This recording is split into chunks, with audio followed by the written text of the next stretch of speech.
Hi everyone, my name is Glenn Deason, and today I'm joined by my colleague and dear friend, Professor Richard Sakwa from Kent University. And yeah, with countless books and articles, Professor Sakwa is our leading expert in Europe on Russia, and he also coined the term political West, which I found myself using more and more, but maybe soon we won't be able to use it anymore, Yeah, as we exactly. are seeing a very turbulent 2 weeks. I was wondering if you had some thoughts about this Yeah. yourself. Are we seeing the collapse of the political West, at least the West as a unified political group, or how do you see this? Yeah, no, absolutely. There's two things going on. I mean, it's even worse than what you've just said. I've just done a book called The Culture of the Second Cold War, and I'm delighted to say that in many ways, some of the arguments of that book have been overtaken by events. And in the sense that in the book, I argue that the Second Cold War, which is basically a continuation of the first, a containment of Russia, the inability to devise a new security paradigm for the European continent, the practices of diplomatic ostracism, closing down embassies or expelling staff, this closed-mindedness, dialogue is considered a privilege, and so on. Well, as you say, in the last month or so, absolutely the geopolitical logjam has broken. I mean, Trump is acting as an icebreaker. And indeed, the political West I mean, I've always said there were contradictions and tensions within it. The argument being that the political West is a military, ideological, industrial complex, security complex, think tanks, which you've worked on, so on, established during the First Cold War. And instead of being dismantled after the end of the First Cold War, 1989-91, it intensified. It actually claimed to be the only version of modernity. Its vision of capitalism and neoliberal capitalism for being the only viable form instead of varieties of capitalism. We only got one, and so much more. And plus, of course, this very strong Atlanticist tie between the United States and the Western European states. Well, all of that is up in the air at the moment, and the it obviously absolutely discombobulated our European friends who simply don't know how to respond to it. It's not as if they weren't warned. I mean, last year's Munich Security Conference already signaled a lot of these issues, and in fact, Trump 10 years ago did. So it shouldn't have come as a surprise, but it has done. And the absolute paucity of intellectual and strategic thinking at the moment in Western Europe has perhaps not surprising, but certainly it's well, and again, I'm not going to use the word disappointing because it's probably expected. Nevertheless, it's a dangerous thing, and we in Europe need to think about how to devise a new security order on the continent, which isn't simply trying to do what the political West used to do with the United States, in a sense, continuing, but a fundamental rethinking. So indeed, a very a time full of opportunity, but also full of dangers. Yeah, you mentioned the Munich because, well, the Munich Security Conference is it's yeah quite a key one every year, and of course this is where Putin gave this famous speech back in 2007, warning that if we insist on pushing this unipolar world order, it would likely yeah, result in conflict. It was something that they could never accept, that there would only be one center of power which would dominate every corner of the world. Yeah, that speech hasn't really been unpacked properly, I feel, in the West. Instead, we just yeah, do what we usually do, just throw some slogans, anti-Western, aggressive, imperialist, instead of actually addressing the arguments. But how are you unpacking the current Yeah. one though, Munich 2025? This is Mm. it's a lot happening here. Is the US and Russia, are they actually moving towards resolving their key differences? They're pushing to end the war, the sidelining of Europe. I think this was a shock to many. The General Keith Kellogg was even asked point blank, Mm. is there going to be a role? Can you guarantee there will be a role for Europe in negotiation? And he said no. And yeah, Zelensky also pushed aside. What do you make of all of this? Is this it's I've never seen anything like this before, to be honest. Yeah. No, indeed, the current events are bookended by those two signal famous speeches at Munich, the one in 2007 by Putin, which you mentioned, which clearly signaled the fact that Russia was no longer going to accept the post-Cold War order. And of course, at the Munich Security Conference 2025, the speech of J.D. Vance was absolutely revolutionary in its implications.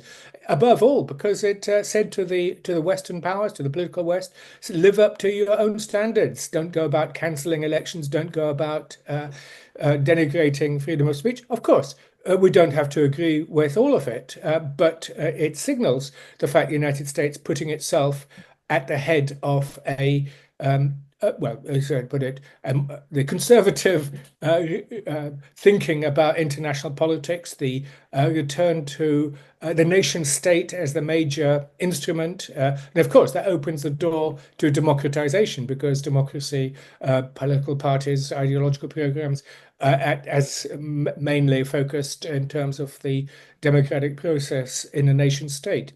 So it was the dismantling effectively of the old political West, and indeed it's more than that. What's for me slightly more disturbing is that it wasn't just the end of this Cold War system, but what is disturbing is that the Trumpian revolution, if you want to call it that, is also in danger of dismantling the Charter International system, the United Nations-based system established in 1945. And as you know, the United States in the last month has left once again the World Health Organization, UNESCO, UNCTAD, that's the development body, and so much more. And indeed, it's a turn away from multilateralism. And there's been a lot of talk in these last few weeks about the 80th anniversary of the Yalta meeting of February 1945. And so a lot of people condemning this as a return to great power politics. And in some ways, of course, it is.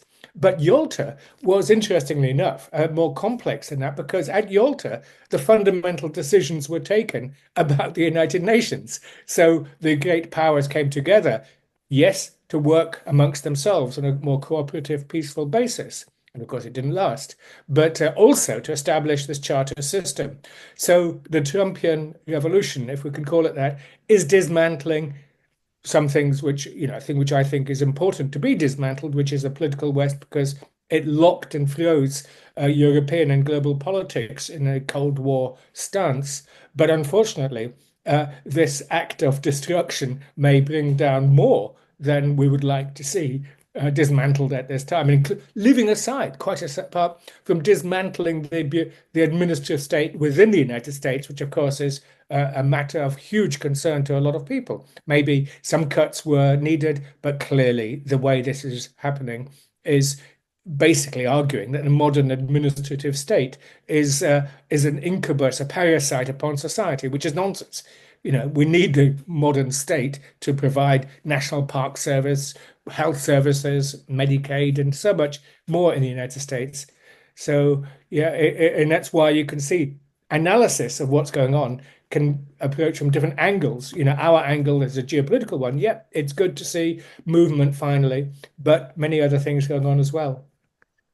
Yeah, I'm wondering how much is this is strategic and how much is a bit of vengeance because it's no big secret that Trump's first presidential administration was very much sabotaged by what we refer to as the deep state. So the intelligence agencies, the NGOs, so, working of course with the media, and now he's going after effectively all of them. Perhaps a bit too brutal with this sledgehammer.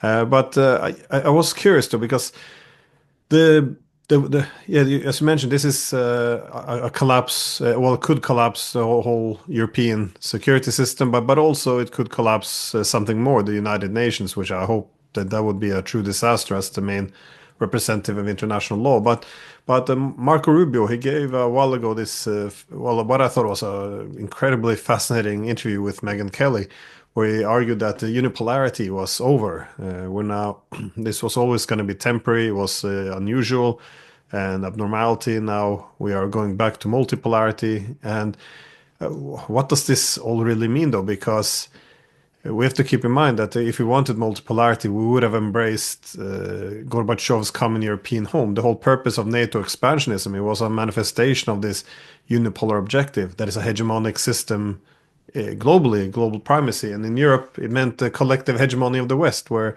everyone would be included except for the largest country in Europe by territory, population, and yeah, now also economy. It would stand outside. And yeah, the main idea behind the security was not that we have to harmonize our interest with Russia or take into consideration its security concern, but simply the asymmetrical power would be so immense that we can ignore Russia and there's nothing it can do about it. We don't have to listen to its security concern. That's what we said. Europe is NATO and Russia is not part of NATO. Russia doesn't have a veto power in NATO. In other words, whatever happens in Europe is none of Russia's business.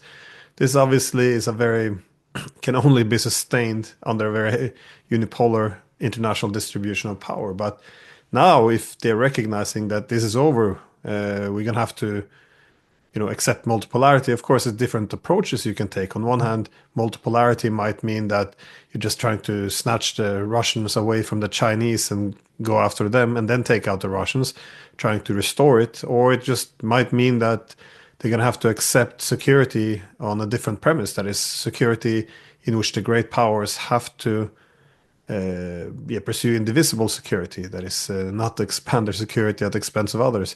But if this is the case, are we going from collective hegemony to great power compromise? And what happens then with Europe? Is it thrown under the bus?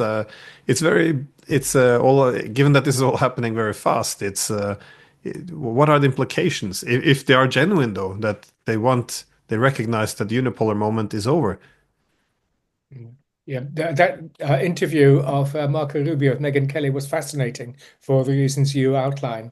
The danger, the worst thing is that everybody talks about the European security order collapsing at the moment. And I think our argument has been for quite a few years. There has been no European security order. There has been an Atlantic security order, which tied Western Europe to the United States. But the failure, as you say, Gorbachev, Mitterrand, and even if you like, all the way back to de Gaulle, with those visions of pan-continental European security, were never achieved. The interesting thing at the moment is, can this Gorbachevian vision be restored of a pan-European security order all the way from Lisbon to Vladivostok? You may say, how absurd is that with a war going on in Ukraine and everything else? Yet what is required is, as you say, Europe feels certainly that it has been thrown under the bus. The meeting in Paris on the 18th of February this 2025 this year, which this emergency meeting of European leaders, instead of showing unity, instead of showing a clear vision forwards, it showed precisely Desiree Schultz left early and saying this is the wrong discussion at the wrong time about the wrong issues. And he was absolutely right. And he left in disgust. Of course, the British said, we'll send in more troops. But for what purpose? For under what conditions wasn't clear. Since Pete Hegseth has made it absolutely clear at the Brussels Ramstein meeting a week ago that the United States would not act as a backstop. Certainly, any forces would not be under the aegis of NATO. Of course, that's opening a negotiating position. And the other point you raise about multipolarity, it's a fascinating question. What do we mean by this? Because what is a pole? And I've, going back to the United Nations system, one of the key elements in any discussion, in my view, is this normative view that there are 193 states in the United Nations. None of them, including the middle and small powers, are willing to give up their sovereignty, apart from Western European states as part of this political West, and perhaps for sensible reasons. This is a genuine sense that the world has moved on, that the age of colonialism is over. Obviously, there's still fights about neo-colonialism in Africa and elsewhere, and Latin America.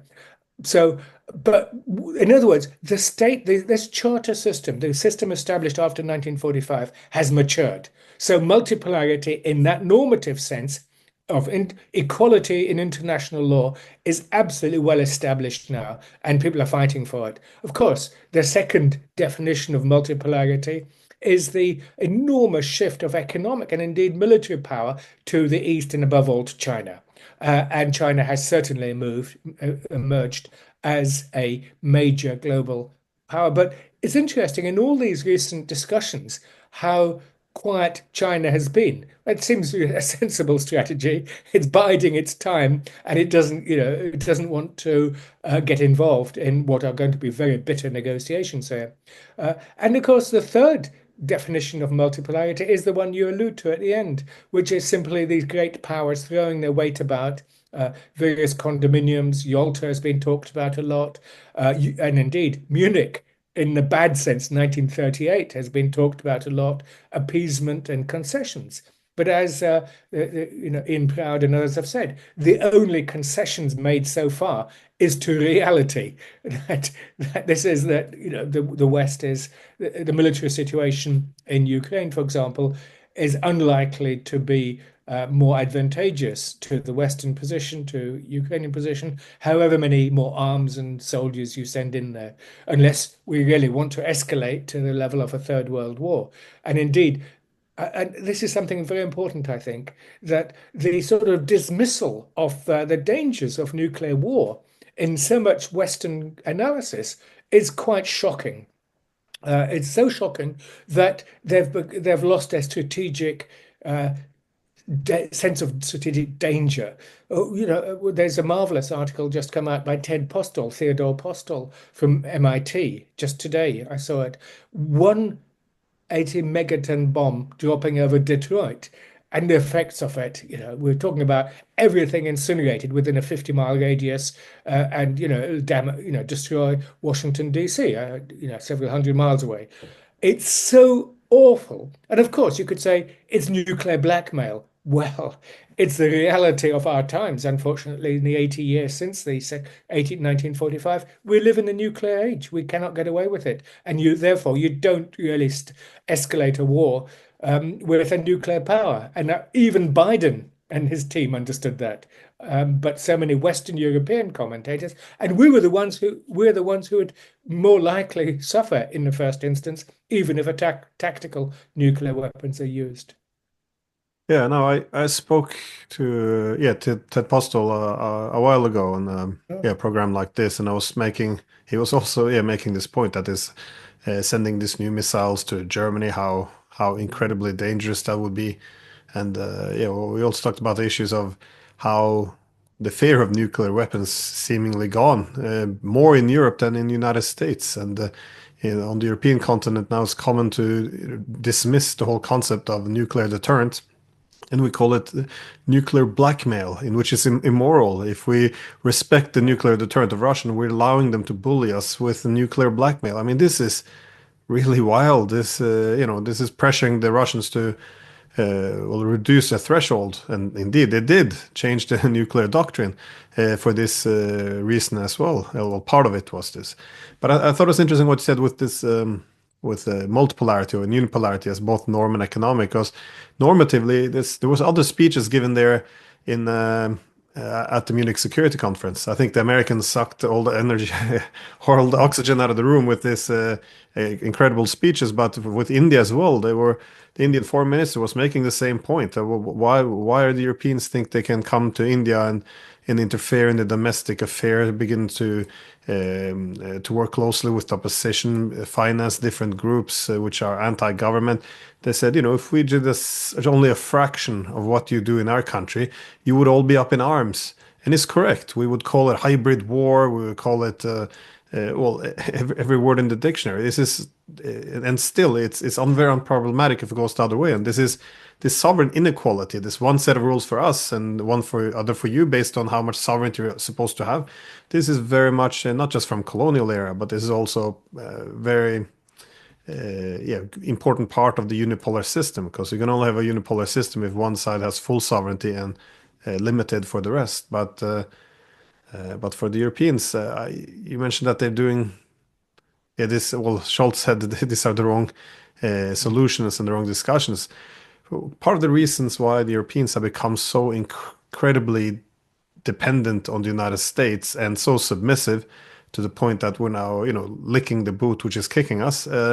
It is because of this economic dependence. And the more conflicts we have in Europe, the more security dependence we have on the United States, the more they can convert this security dependence into economic and political loyalties. And this is what we've seen now. So if the Europeans want to have more autonomy from the Americans, why put together soldiers and send them to die in Ukraine? This makes no sense. We should seek to rectify some of the mistakes done from the 90s, expanding NATO, that is redividing the continent, remilitarizing it, and going into Ukraine, which we knew would trigger a war.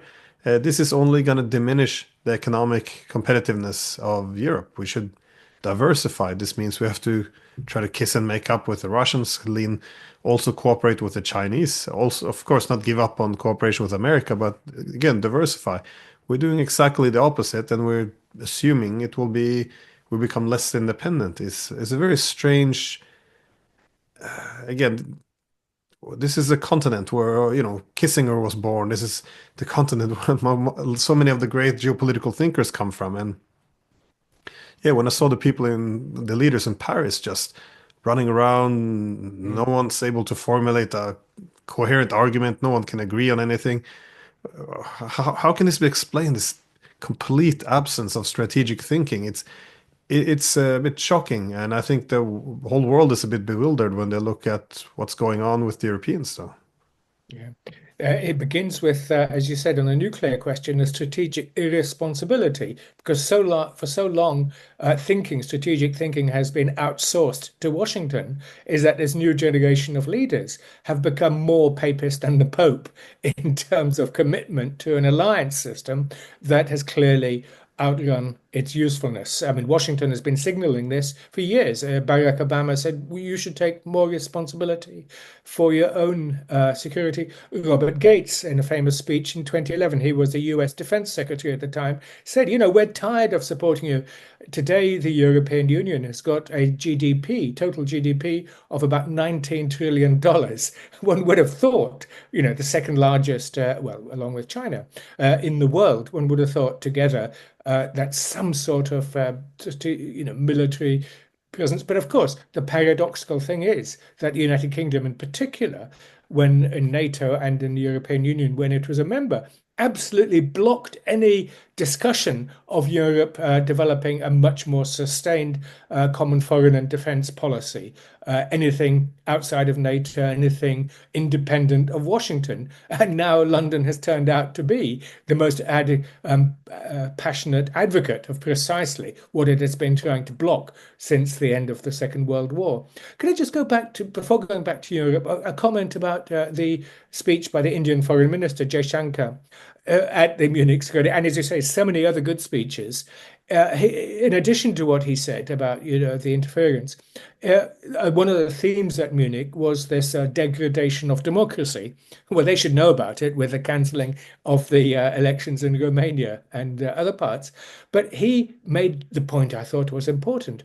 Why do we Europeans constantly take our problems as being synonymous with global ones? He says, look, in India, we've got an electorate, he said, of 900 million people, and turnout has increased in the last elections, the national ones. 700 million people voted, and no one has really fundamentally challenged the outcome. I mean, these were quite clearly democratic. So, and again, it's our legacy. And that, in a sense, answers your question that we in Western Europe still are basically very, very provincial. That even though we went to colonize the world, we're now thrown back on our own resources. And we find our resources, both intellectual and economic, unfortunately, are exhausted.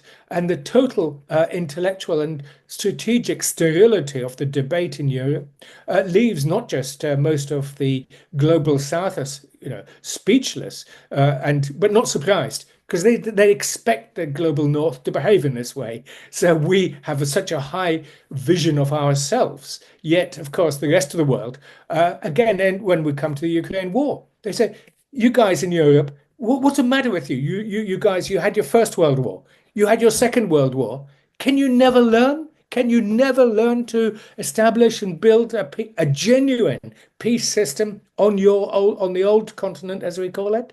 We couldn't. And this is so shameful. I mean, both you and I have been talking about this, of course, for many years, and absolutely rightly. I mean, I think we've been vindicated and justified that really, as Macron, even in his moments of lucidity, argues, you cannot have a security system against Russia. If you want it to be viable, that is, it has to be with Russia. And that is the biggest challenge today. And the talks between Trump and Putin, we hope that there will be a summit meeting, which is going to restore at least the patterns of behavior of the first Cold War of interaction, which led, of course, in the early 70s. We had détente, we had moments of rapprochement, we had economic and social and cultural engagement. At least let us restore, let's go back at least to the level of the first Cold War rather than this intensity of the second, which leaves even me, ultimately the question, what is it all about? I mean, is Russia so evil? Is it more evil than so many other states out in the world? No. We criticize it. We have many points which we may say we disagree with. That's normal. There's nothing surprising about that. But yet, that Gorbachev vision of a multiplicity of social systems coexisting to save humanity from its own destruction. I think that's the agenda facing us today. Yeah, no, I just think in Europe we lived in a bubble almost for so long in terms of the media we get to listen to and the narratives which are pushed that when we met with outsiders, they're a bit bewildered. Mhm. This was also the view from India was. Why are we pressuring them to put pressure on Russia? We won't even sit down and talk to the Russians. We sat on the sidelines and watched all these hundreds of thousands of young men die. We refused diplomacy. Even we went to the Chinese were also asked questions there. Why do you buy energy from Russia? What is supposed to do? Buy their energy, Russian energy through India, like the Germans? I mean, what is the point of this? And also, if they don't buy their energy, are they going to deindustrialize because Europe refuses to talk to Russia? Why is this their problem?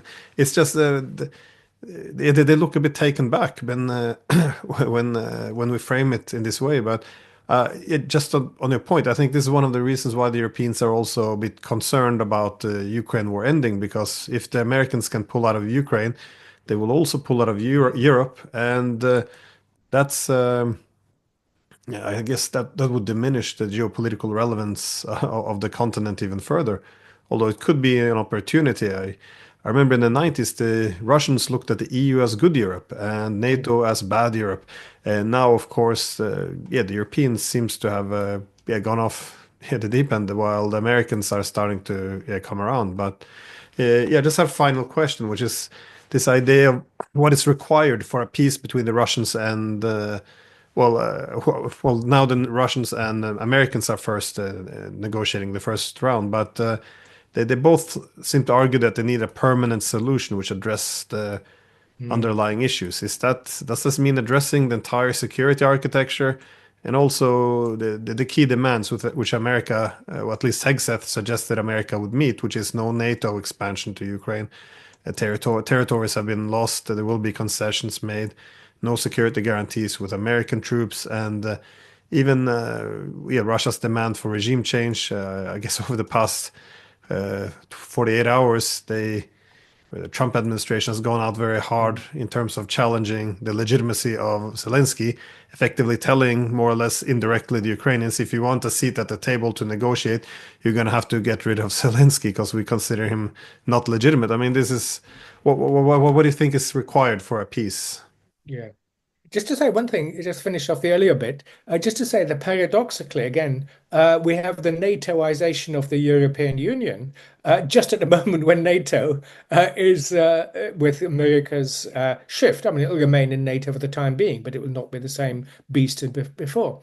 As for a viable peace order, Putin has said it and Trump has said it, Hegseth has said it. We need to, and Rubio, we need to deal with the underlying factors which provoked the conflict in the first place. So what Russia does not accept is a Korean type situation, or Vietnam in 1954 when it was split, that it simply won't accept it because that will just mean, as certainly won't accept troops, British, UK, or French there, even with or without NATO umbrella behind it, because that would just be a pause, and it wouldn't even be an armistice. It would be a ceasefire, which could resume on either side at any time. In other words, it would be no Minsk III, which of the Minsk third Minsk. So that is going to be unacceptable. So that suggests, what sort of Ukraine emerges afterwards. An Austrian vision of it, as some people have been arguing, a new permanent neutrality, which has worked. Austria has done fine, and remains a viable, vibrant democracy. Or what other model to put forwards? But in all of this, they, first of, there's always been these three levels: the intra-Ukrainian level, because the last thing we want is a guerrilla warfare. We had it after 1945, which lasted well into the 50s. Tens of hundreds of people died in that insurgency. So that's again, we don't want, drones going one way or the other along the line of contact. And then, of course, we have now this superpower detente, as we used to call it, in the making. And then what sort of peace then can be imposed upon them? Zelensky, of course, the argument that Putin makes is is a sensible one. Okay, if Zelensky was going to sign something now, his successor would then say, look, the he wasn't a legitimate president, so we could repudiate the deal. So that's a sort of a logical position as well. So that's one reason why they're saying either Zelensky has to either have a genuine new election or some new leader emerges. Uh, so as you say, it's like a Matryoshka doll, a nested conflicts, or even a Rubik cube, where you have to line everything all up. And but all I can say is that I think it's a very positive sign that finally between Washington and Moscow, dialogue has been restored. How it's going to end, we don't know. But this is certainly the end of the beginning. And hopefully it'll then move towards the beginning of the end. But at the moment, I'm just very cautious to say it's simply the end of the beginning. And a new chapter is opening. And then we'll see how that, if hopefully we can get to the beginning of the end in as soon as possible. Well, on that positive note, I often notice I end up very negative notes. We should probably leave it there. So, Richard, thank you so much for being so generous with your time. I very much appreciate it. My pleasure.